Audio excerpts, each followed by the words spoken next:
कैसे आप सभी लोग। आई होप आप सभी लोग बढ़िया होंगे। आप लोगों की बहुत अच्छी पढ़ाई चल रही होगी।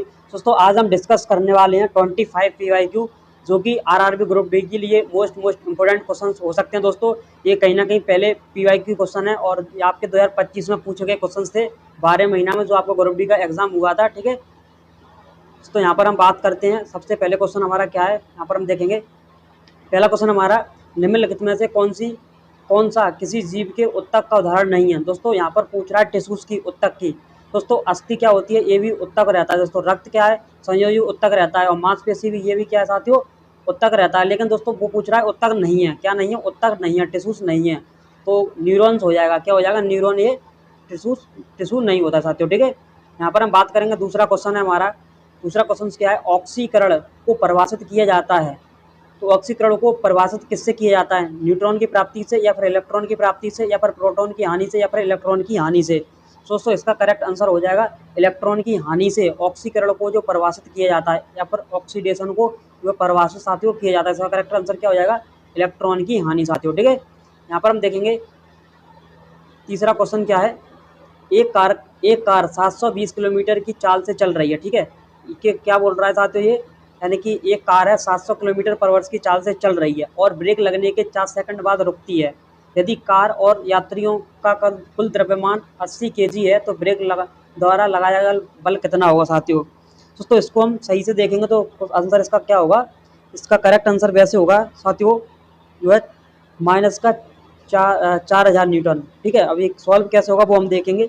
यहाँ पर क्या बोला, एक कार 720 किलोमीटर की चाल से चल रही है, यानी तो प्रारंभिक वेग कितना हो जाएगा, 720 किलोमीटर पर आवर्स हो जाएगा। ठीक है, क्या हो जाएगा, किलोमीटर पर आवर्स हो जाएगा प्रारंभिक वेग। ठीक है, और यहाँ पर अंतिम वेग कितना हो जाएगा, 0, क्योंकि ब्रेक लगने के बाद 4 सेकंड बाद रुक जाती है। ब्रेक लगा देंगे तो अंतिम वेग पर क्या साथी वो रुक जाएगी वस्तु। ठीक है, और यहाँ पर द्रव्यमान कितना दिया है, m बराबर 80 जो है ग्राम दिया, किलोग्राम दिया साथियों, 80 किलोग्राम दिया है यहाँ पर। ठीक है, शॉर्ट में समझा देता हूँ मैं। दोस्तों यहाँ पर हम सबसे पहले क्या निकालेंगे, त्वरण निकालेंगे साथियों। क्या निकालेंगे, त्वरण। ठीक है, त्वरण कैसे निकालते हैं, ए बराबर क्या होता है, यानी कि अंतिम वेग माइनस प्रारंभ वेग, v माइनस यू होता है, और अपॉन में जो है आपका क्या होता है, टाइम यानी कि समय होता है। ठीक है, तो इसका क्या हो जाएगा, 0, अंतिम वेग कितना है 0 और माइनस का 200। ठीक है, और टाइम कितना दिया है इसमें, बोल रहा है 4 सेकंड, तो ये कितना हो जाएगा, 4 पंजा 20, मान 4 पंजा 20 कितना हो जाएगा, 4 पंजा 20 हो जाएगा साथियों। ठीक है, तो इसका क्या निकल के आ जाएगा, माइनस के 50 मीटर पर सेकंड आ जाएगा। ठीक है, क्या निकल के आ जाएगा, टाइम इसका माइनस के 50 मीटर पर सेकंड इसका टाइम जो निकल के आ जाएगा। ठीक है, टाइम निकल के आ चुका है। अब हमको क्या करना है, ध्वनि की चाल कितनी होती है साथियों, सॉरी यहाँ पर क्या बोल रहा है, अब जो बोल रहा है कि ब्रेक द्वारा लगाया बल की बात कर रहा है। ठीक है, अपना टाइम कितना निकल के आ गया था, माइनस का 50 जो सेकंड मीटर पर सेकंड जो है निकल के आ गया था साथियों। ठीक है, यानी कि त्वरण हमारा क्या निकल के आया था, मीटर पर सेकंड जो निकल के आ चुका था। ठीक है, अब यहाँ पर हम बात करेंगे क्या जो है, बल बराबर क्या होता है, m इंटू ए होता है साथियों। क्या होता है, m इंटू ए होता है। आपका द्रव्यमान कितना है, 80 दिया है, और त्वरण कितना था, माइनस के 50 मीटर पर सेकंड। ठीक है था। अब यहाँ पर हम इसको गुणा कर देंगे तो माइनस का 4000 न्यूटन जो है निकल के साथियों आ जाएगा। ठीक है, अब यहाँ पर हम बात करते हैं चौथा क्वेश्चन क्या है, निम्नलिखित में से गोलीय लेंस के बारे में कौन सा कथन सही नहीं है। जो गोलीय लेंस का रहता है कौन सा कथन सही नहीं है साथियों। ठीक है, तो यहाँ पर हम देखेंगे दोस्तों हमारा नेक्स्ट क्वेश्चन क्या है, पर हम देखेंगे क्या है। चौथा क्वेश्चन है, निम्नलिखित में से गोलीय लेंस के बारे में कौन सा कथन सही नहीं है। तो गोलीय लेंस की पूछ रहा है साथियों, तो इसका करेक्ट आंसर हो जाएगा साथियों क्या, अवतल लेंस के भी 2 वक्रता केंद्र होते हैं साथियों। ये आपका नहीं होगा, इसका करेक्ट आंसर हो जाएगा ऑप्शन नंबर डी। क्या हो जाएगा, दोनों वक्रता केंद्रों को जोड़ने वाली रेखा को मुख्य अक्ष कहते हैं साथियों। क्या कहते हैं, मुख्य अक्ष जो है साथियों कहते हैं। ठीक है, यहाँ पर हम देखेंगे इसका करेक्ट आंसर क्या होगा। दोस्तों यहाँ पर हम चौथे क्वेश्चन की बात करेंगे क्या है, निम्नलिखित में से गोलीय लेंस के बारे में कौन सा कथन सही नहीं है साथियों। तो अवतल लेंस के भी 2 वक्रता केंद्र होते हैं। तो हाँ दोस्तों होते हैं। ठीक है, ये वाला करेक्ट आंसर हो जाएगा। ये बोल रहा है नहीं होती हैं, साथ ही इसको पढ़ेंगे दूसरा आंसर को, क्या है ऑप्शन को, प्रकाशीय केंद्र वक्रता केंद्र के साथ संयोग करता है दोस्तों, ये नहीं करता है। तो इसका जो करेक्ट आंसर हो जाएगा चौथे क्वेश्चन का बी। ठीक है, यहाँ पर हम बात करेंगे पांचवा क्वेश्चन हमारा क्या है, बाजू में ध्वनि की चाल लगभग 340 मीटर पर सेकंड है। यदि परावर्तक सतह 17 मीटर दूर है तो प्रतिध्वनि वापस आने में कितना समय लगेगा। दोस्तों यहाँ पर हम बात करेंगे, इसके नॉमिनिकल है, और यहाँ पर हम बात करेंगे क्या है। देखो दोस्तों आपको पता है ध्वनि की चाल कितनी होती है, 340 मीटर पर सेकंड दिया इसने। ठीक है, 340 मीटर पर सेकंड जो दी है, ठीक है। अब क्या बोल रहा है परावर्तक, तो परावर्तक ध्वनि दोस्तों क्या होती है, आपका दिया 17 मीटर दिया है, तो यहाँ पर टोटल स्पीड कितनी हो जाएगी 17 + 17 यानी कि 34 जो है दूरी कितनी हो जाएगी जो है, डिस्टेंस कितनी हो जाएगी आपकी 17×34 जो है हो जाएगी, ठीक है।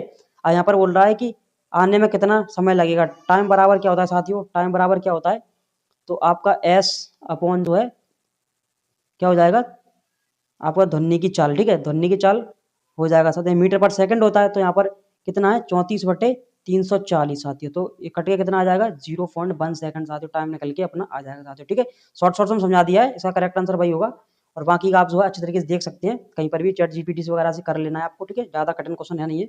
निम्नलिखित में से कौन सा मानव स्त्रियों से उसी प्रकार संबंधित है जिस प्रकार नसबंदी मानव पुरुषों से संबंधित होती है, यानी कि ये मानव स्त्रियों की बोल रहा है, तो नसबंदी पुरुषों से किस पर संबंधित रहती है, तो दोस्तों इसका करेक्ट आंसर क्या हो जाएगा, इसका करेक्ट आंसर हो जाएगा ट्यूबोक्टोमी। इसमें क्या होता है शुक्रवार का नली को काट के बांध दिया जाता है साथियों, ठीक है। 7वां क्वेश्चन क्या है यहाँ पर हम देखेंगे, क्या है पौधों में जाइलम और फ्लोएम उत्तकों के मुख्य कार्य क्या है, तो इसका करेक्ट आंसर क्या हो जाएगा साथियों, सी हो जाएगा। जाइलम जल और खनिजों का परिवहन करता है, फ्लोएम भोजन का परिवहन करता है, ठीक है। ये PYQ है, पूछा भी गया है पहले।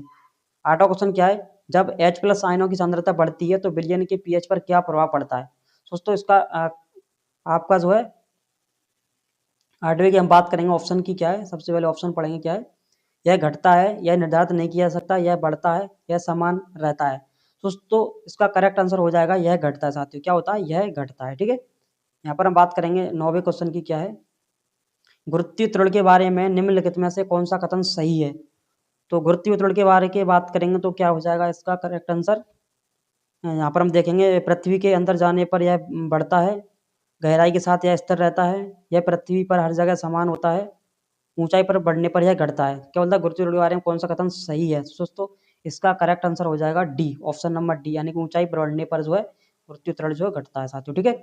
यहाँ पर हम बात करेंगे निम्नलिखित में से फ्लोरीन कार्बन का रासायनिक सूत्र क्या है, तो फ्लोरीन का बात करें तो सी साइट होता है, क्या होता है सी साइट्स होता है साथियों, ठीक है। यहाँ पर हम देखेंगे 11वां क्वेश्चन है, पदार्थ को किस अवस्था में कणों की अनियमित तीव्र तीव्र गति सबसे अधिक होती है साथियों, यानी कि सबसे ज़्यादा तीव्र किसमें होती है, ठोसों में होती है साथियों, किसमें होती है ठोसों में होती है। यहाँ पर हम देखेंगे 12वां क्वेश्चन क्या है, 2 kg द्रव्यमान का एक पिंड मीटर पर सेकंड चाल से चल रहा है तो इसकी गतिज ऊर्जा क्या होगी, तो दोस्तों गतिज ऊर्जा का फॉर्मूला क्या होता है, आपका काइनेटिक एनर्जी का फॉर्मूला क्या होता है 1/2 mv² होता है, क्या होता है 1/2 mv² होता है साथियों, ठीक है। यहाँ पर हम देखेंगे तो 1/2 और द्रव्यमान कितना है 2 और मीटर स्पीड कितनी दी है 3, तो 3 का वर्ग करेंगे 9 आ जाएगा, दोस्तों कट जाएगा, तो इसका करेक्ट आंसर क्या आ जाएगा साथियों, आपका 9 जूल आ जाएगा, क्या आ जाएगा 9 जूल जो है करेक्ट आंसर इसका आ जाएगा।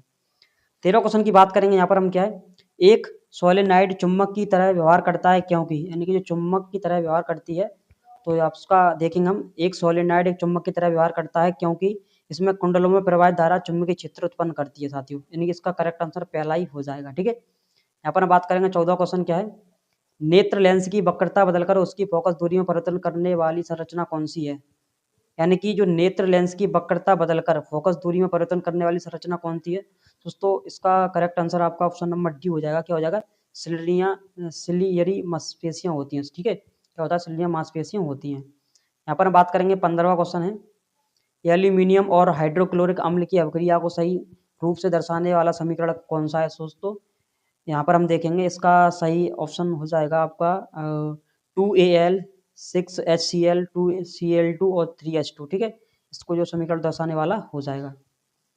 16वां क्वेश्चन यहाँ पर हम देखेंगे, निम्नलिखित में से प्रजनन की कौन सी विधि जनसंख्या में तीव्र वृद्धि सुनिश्चित करती है, दोस्तों क्या क्वेश्चन क्या कह रहा है, प्रजनन की कौन सी विधि जनसंख्या में तीव्र वृद्धि से सुनिश्चित करती है, दोस्तों अलैंगिक जनन, इसका क्या ऑप्शन हो जाएगा, अलैंगिक जनन जो है जो जनसंख्या की तीव्र जो है वृद्धि को सुनिश्चित करती है साथियों, ठीक है। यहाँ पर हम देखेंगे 17वां क्वेश्चन क्या है, निम्नलिखित में से कौन सा एक द्विपरमाणविक अणु है, यहाँ पर ये पूछ रहा है द्विपरमाणविक अणु की पूछ रहा है, दोस्तों इसका O2 हो जाएगा, क्या हो जाएगा ऑक्सीजन, यानी कि O2 लगा है तो द्विपरमाणविक होता है। 18वां क्वेश्चन देखें यहाँ पर, वह जल जो किसी वस्तु की गति की अवस्था को बदल देता है क्या कहलाता है, यानी कि दोस्तों जो गति की अवस्था को बदल देता है वो क्या कहलाता है, वह बल जो किसी वस्तु की गति की अवस्था को बदल देता है, तो असंतुलित बल होता है कि जो है आपका घर्षण बल होता है कि गुरुत्वाकर्षण बल होता है, वो कौन सा होता है दोस्तों, ये होता है आपका संतुलित बल। दोस्तों क्या होता है, संतुलित बल जो है इसको बदल देता है साथियों, क्या कर देता है, बदल देता है साथियों, ठीक है। यहाँ पर हम देखेंगे 19वां क्वेश्चन हमारा क्या है, कार्बन यौगिक में OH किस क्रियात्मक समूह को दर्शाता है। कार्बनिक यौगिक में जो OH समूह की पूछ रहा है दोस्तों, क्या पूछ रहा है, OH की। तो OH तो आपको मैंने पहले ही बताया था कि एल्कोहल होता है, क्या होता है, एल्कोहल होता है दोस्तों, क्या होता है, एल्कोहल होता है। 20वां क्वेश्चन कौन सा है हमारा, यहाँ पर देखेंगे, सामान्य परिस्थितियों में निषेचन के बाद भ्रूण कहाँ आरोपित होता है। यानी कि जो निषेचन के बाद, क्या पूछ रहा है, निषेचन के बाद जो भ्रूण है कहाँ पर आरोपित होता है, तो गर्भाशय की आंतरिक परत पर, ठीक है, गर्भाशय की आंतरिक परत पर जो है होता है। 21वां क्वेश्चन क्या है, किसी पदार्थ की प्रतिरोधकता किस पर निर्भर करती है। दोस्तों यानी कि जो पदार्थ की प्रतिरोधकता रहती है वो किस पर निर्भर करती है, तो पदार्थ की प्रकृति पर करती है, पदार्थ की प्रकृति पर करती है। 22वां क्वेश्चन क्या है, बड़े बांधों और बाढ़ नियंत्रण के संबंध में कौन सा कथन सही है। तो ऑप्शन इसके हम पढ़ेंगे, बड़े बांध नदी के प्रवाह को नियंत्रित करके बाढ़ नियंत्रण में सहायता करते हैं।